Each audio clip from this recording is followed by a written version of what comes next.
panels are a fun way to add a little bit of color and decor and style to your space. Want to learn how to make your own? On this episode of Let's Craft, I'll show you how.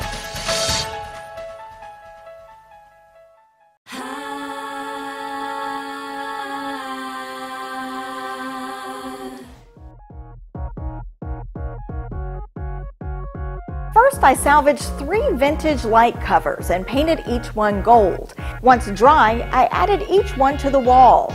This is an easy way to add a little bit of color to your wall, and you don't have to spend a lot of money to do it. For the next project, I cut a cardboard box from a furniture order into 4 separate pieces, each one measuring 3.5 feet.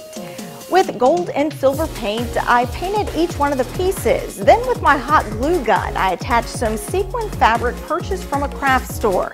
It's a simple way to create some style and add color, especially if you're a college student or you're starting out and you don't want to spend a lot of money. This is a way to create your own look, your own style, and you don't have to spend a lot of cash.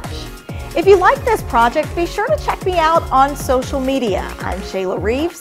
Thank you for watching this episode of Let's Craft.